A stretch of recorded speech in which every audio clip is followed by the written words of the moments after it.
What is the root cause driver of what we're calling addiction? Is it just weak, broken people? Is it a genetic thing? I stopped seeing addiction as a diagnosable illness. There really isn't a difference between conventionally recognized substances of abuse and the way that so many of us engage in food, work, and romantic dynamics and sexual partnerships. Nobody out there is doing anything to you that you're not micro-consenting to. You have the wherewithal to take responsibility for your actions and to see that behavior is just behavior. I believe that movement is medicine. Walking 5 miles a day barefoot to get the micro impact that my biology is expecting. Unlike vibration plates, though, Juvent's micro impact platform is an expertly calibrated and personalized technology with data behind their claims around enhancing athletic performance, musculoskeletal support, and a host of benefits related to lymphatics and fascia. When you invest in one of these for your family, you can put it in the living room and hop on it for 10 to 20 minutes a day, knowing that you're supporting your longevity and youthful body in ways that are actually proven. So it's juvent.com/Kelly Brogan. The code is Kelly300 to get $300 off at checkout, and your future body will thank you. If you don't completely love it after 6 weeks, you can return it for a full refund. No questions asked. Enjoy. Hi, and welcome back to Reclamation Radio. I am Dr. Kelly Brogan, and today I would love to offer a brief missive on sobriety, and specifically sober love. So as I began to wake up from the allopathic system and the DSM-5 that categorizes and pathologizes all manner of human behavior as being some sort of fundamental flaw in the mechanics of you-ness, I stopped seeing addiction as a diagnosable illness, right? Meaning like a discrete disease. Even though I worked on locked dual diagnosis units in Bellevue Hospital in New York City, and I could see the way that addiction, specifically to identifiable substances, could wreak havoc on somebody's life or the lives of their loved ones. I recognized that the power that was given to the substance in the abstinence model, or even the sort of damage control moderation model, felt like it only perpetuated exactly that which it purported to resolve. And that's why so many of these folks ended up on psychotropic meds. So they would come in for alcohol abuse and they would leave on 4 different psychotropic drugs as if that was some sort of medicalized stabilization, right? As if that was really fundamentally an improvement. And so I began to see, are we really solving the root cause? And what is the root cause driver of what we're calling addiction? Is it just like weak, broken people? Is it like a genetic thing? Or is it some intrapersonal dynamic, meaning how you relate to you, right? And maybe specifically how you relate to your own emotional terrain. Because we know that many folks engage addictive so-called substances when they are under stress or when they are feeling otherwise depressed, that there's a kind of medicating, right? Self-medicating that goes on that is not random, right? And it's not sufficiently explained through the chemistry of the substance. And that's why I love those rat park studies, if you've heard of them, that were conducted up in Canada, and that found, in a nutshell, that you can addict a rat in isolation to cocaine. Some of them were with morphine, and that you can put that same rat in a rat park where there are toys and stimulation and notably other rats, and they will self-discontinue, right? That they will choose water instead of continuing to engage the substance. And when put initially in that environment, they do not actually develop the so-called addiction. So then is it the substance or is this a meta phenomenon of what Jane Liedloff would call the continuum concept, right? These primary relational needs, this experience of connection and belonging, and this safety in the self that potentially could have been, should have been conferred through a kind of attuned and attached and connected birth and then postpartum experience. She talks about the first 18 months. I have since interviewed experts about the first 3 years as setting the foundation for attachment security. But regardless, the expression that we are calling addiction is a down the line symptom of the intolerable experience of being with the self and specifically being with one's emotions, right? So if that is a relationship to the inner feminine that is immature, then it could be argued that there's a kind of self-containment, there's a kind of masculine safety that can be brought to the system that allows for this being with the feminine inside to feel fundamentally okay, right? And even welcome. So I have looked through the lens that I've applied to the depathologizing of substance abuse. And I'll talk about kind of these like 4 questions that I like to introduce into that space. I have looked through that lens to observe that there really isn't a difference between conventionally recognized substances of abuse and the way that so many of us engage in food, engage in work, and specifically engage in romantic dynamics and sexual partnerships.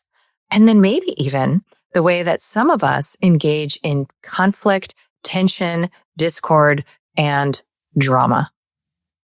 That it could be the case that our nervous systems become attuned to a certain experience of highs and lows, expect that experience, hunt it out, seek it, find it.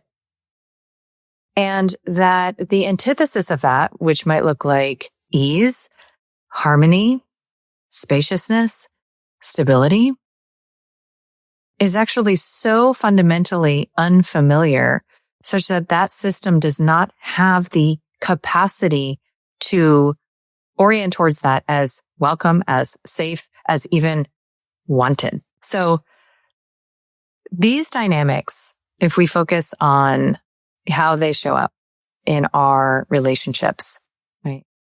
These dynamics are related to the nervous system's enculturation around the victim triangle. So when your nervous system is conditioned around the victim triangle in your upbringing, you will naturally try to find your footing in the rescuer, in the punisher, and in the punished. And when you are in relational dynamics, everything is a zero-sum game, and navigating around those different angles of the triangle becomes how your system finds a little hit of stimulation, a little hit of security. And you engage this very narrow bandwidth and you ping pong between those polarized sensations of relief from the high sensation and then intolerance of the relief and then recruitment of the high sensation. So Pia Mellody has written about and speaks about, and I talk about her work in The Reclaimed Woman. She talks about love addiction and the possibility that while a love addict is usually on the anxious side of the attachment spectrum, worried about losing intimacy, consciously worried about that, what they are actually fundamentally avoiding is the intimacy that they're worried about losing, right? So they're consciously worried about abandonment and they're unconsciously afraid of actual connection. And that's why the love addict cycle is usually defined by the selection and choice of partners who are unable to provide intimacy, are unable to meet emotional needs. So that high and low dynamic, that seeking to buy eggs from the hardware store experience of maybe some way I can strategize, I can lie, I can appease, I can manipulate so that the love can be extracted from the impossible place fantasy is very alive in these dynamics. And usually the father wound, which I like to characterize as unsafety in your body, unsafety relationally, unsafety in the world.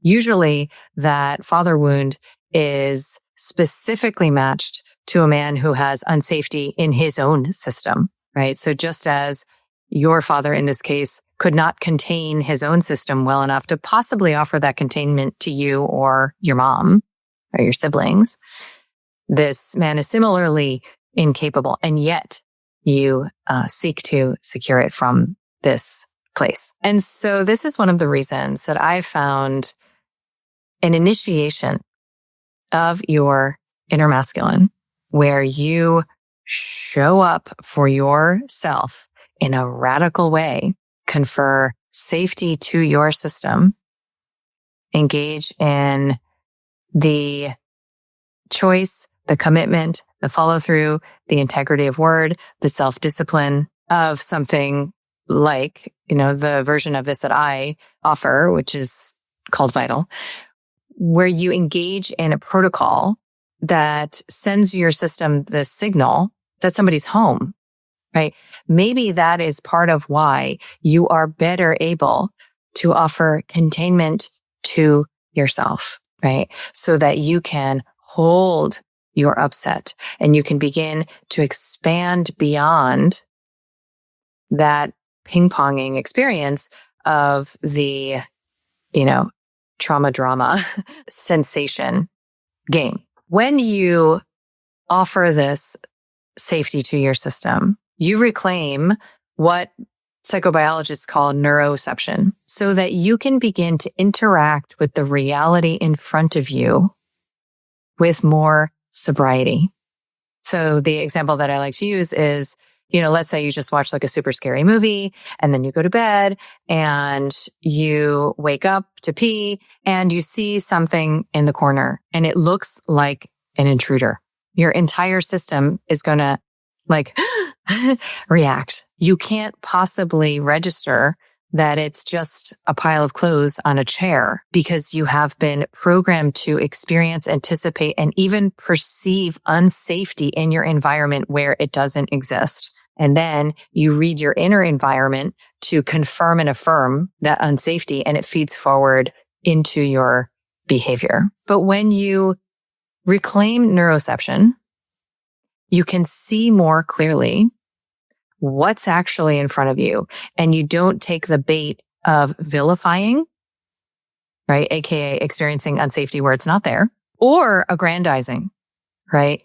Or experiencing, the hot hero where there is just a dude. Okay.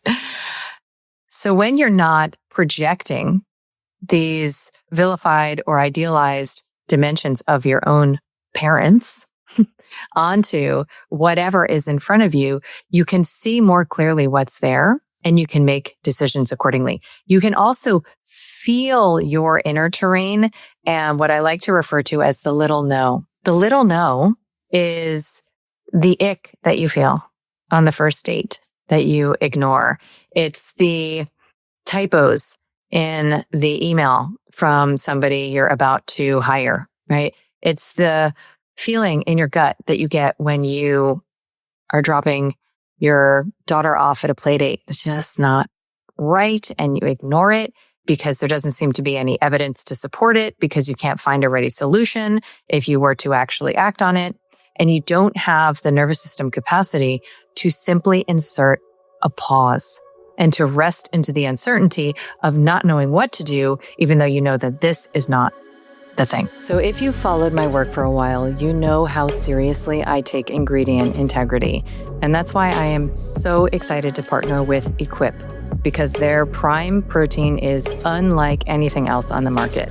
It's made from just a handful of real food ingredients, so there's no gums, no quote-unquote natural flavors, no weird additives, no pea protein, and there's not even whey. It's just grass-fed beef protein, which is rich in collagen, gelatin, and 9 essential amino acids. So it's nourishing, it's gut-friendly, and it actually tastes amazing if you're into the natural flavors like cinnamon or chocolate, vanilla, or coffee. I personally love the unflavored because I put it in my morning beverage, and it's become one of my favorite ways to support my workout schedule and my training at the gym, especially when I want something fast that I can feel good about. They also third-party test for toxicants like heavy metals, glyphosate, and microplastics, so you never have to worry what is coming along with your protein. Head to equipfoods.com/Kelly Brogan to get 15% off your order. That's Equip Foods, EQUIP, foods.com/Kelly Brogan. If you care about real nutrition with real transparency, this is the brand to trust. So, as you reclaim neuroception, you can see more clearly that nobody out there is doing anything to you that you're not micro-consenting to, maybe macro-consenting to. And you have the wherewithal to take responsibility for your actions and to see that behavior is just behavior and to own it. Sometimes these reflexive responses are they're so rapid, right? So you may be somebody who usually suppresses your needs and fawns and rule follows and people pleases, or you may be more like me, you're a rule breaker and a fighter and, you're always in your I'm going to get you to see rhetorical posture. You might even engage that, but you will see yourself doing it and very quickly come around to owning it. And then making decisions based on what it is that your system is actually telling you. It's when we ignore this little no, when we neglect it, that we make the inevitable poor bargain and we attempt to buy eggs from the hardware store. We experience our own victimhood and we perpetrate from that victim posture where we almost always become the villains from that place. So we're steeped in disappointment and resentment and the unfulfilled promises of our childhood. And we're literally acting this out with whomever it is that we've put in front of us. So if you are somebody who is recovering from patterns and habits of, what we might call dysfunctional connection or limited intimacy, or even what you might narrate as betrayal or rejection in your relationship history, it may be a good time to truly get sober. So the experience of taking yourself off the market, the experience of orienting towards your own system allows you to titrate, which is, a somatic term for sort of ease into stability and peace and harmony so that you can have small doses of it. Initially, it is probably going to feel like a silent scream of boring, of loss, of, is this even worth living kind of a life. So in my experience over the past several years, I have engaged many dimensions of sobriety from peeling alcohol and even plant medicines out of my lifescape without real cause, right? But just that inner sense that this is the next step in claiming my feminine gifts, all the way to the calming of the dynamic stimulation that I've had in my romantic life over many years, and even the drama, right? So I have been somebody who's so attuned to the patterns of chaos, you could say addicted to the patterns of chaos, that I will subconsciously cook up dramas, even if I don't have romantic discord, to distract me. And there was a time in the past, a couple of years where I had an ear piercing gone so wrong that I had an abscess, the size of an eyeball on my ear. And I had like rats in the walls of my home. And there were probably like 10 other things going on. And it was just sort of like that, like heightened experience of drama and crisis that I couldn't seemingly otherwise source because I was not dating and not in relationship. You also might source this kind of stimulation through your work, right? Through deadlines and through, financial scarcity. You might source it through work-related traumas and experiences of recurrent patterns of disappointment, frustration, overwhelm, right?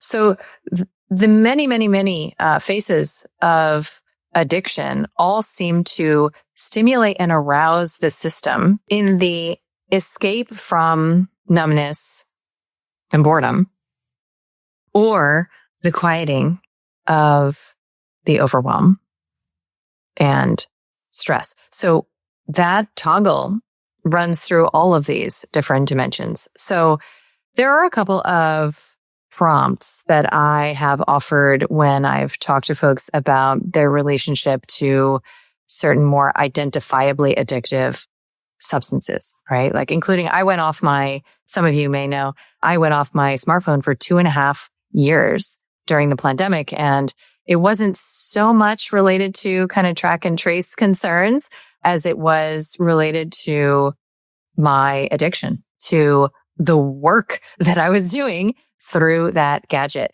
and the sense that I needed to be available. This is a trauma response to anybody who needs to communicate with me because that's part of my, part of the equation of my worth. Okay. So I asked myself these same questions when exploring that decision. Okay. So the first one is, and let's just for, ease of conversation with myself, let's just talk about alcohol. Okay. So number one is to legitimize why you do it.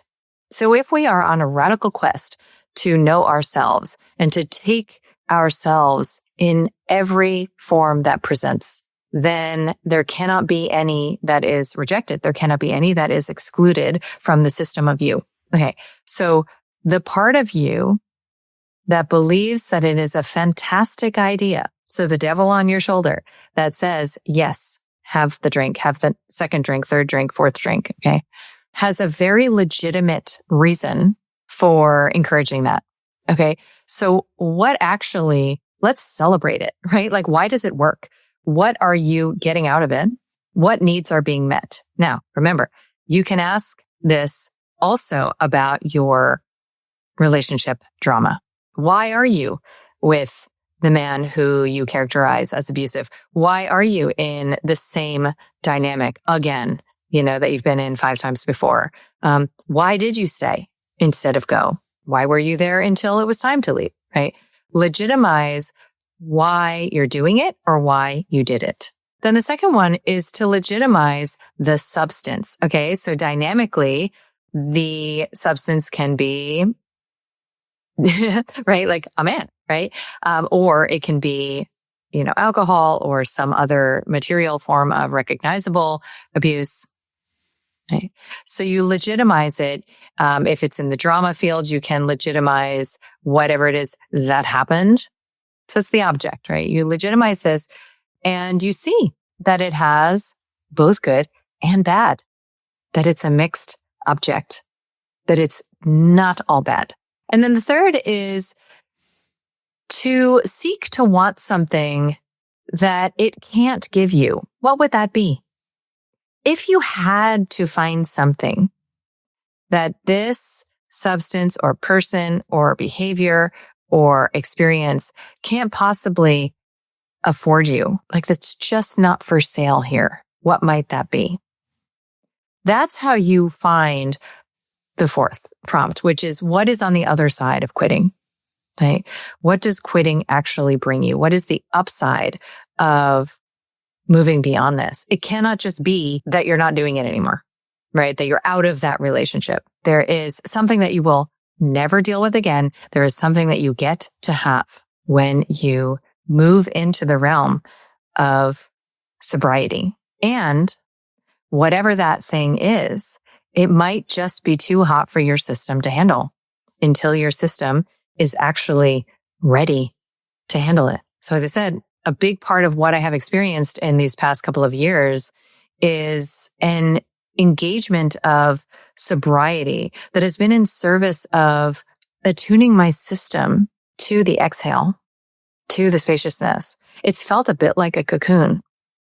And it's been totally necessary to end that cycle of highs and lows and all of the relational dynamics, like with my friends, etc., that stem from that place of, can you believe this kind of experience, to the extent where I have wondered if I become like uninteresting to my loved ones if I don't have a dramatic story to report. And the good news is that the opportunities for celebration, the opportunities for expression of simple joy, and the fulfillment of what might otherwise be characterized as mundane becomes more and more available as your system begins to recode that as something other than a threat, not only to your relationships, where you're used to smalling yourself and you're used to connecting through commiseration, but also to your experience of your self-concept, right? So that you are no longer your, shameful victim stories, your huge dramatic problems, and these patterns that just seem to characterize how you have shown up in this lifetime, to allow your identity to diffuse to the extent where you're not that anymore, but you're not yet whatever it is that is on the other side of this, abstinence window, this soft and slow, cool, calm, and collected experience of you-ness, this open, soft heart and strong, stable spine, nervous system comportment. That's just crystallizing. And you can hold and handle the liminal space in between. So I hope that that is an interesting and helpful orientation towards the kind of sobriety I see in the zeitgeist as being increasingly valued, not only in the self-care realm and substance abstinence realm, but also in the romantic and relational realms, and even in the way that we narrate what is happening in the world and in our lives and in our bodies, where we can break and end the cycle of rescuer, of punisher, of punished, and begin to truly inhabit what is actually occurring without judgment and projection. All right. Talk to you soon.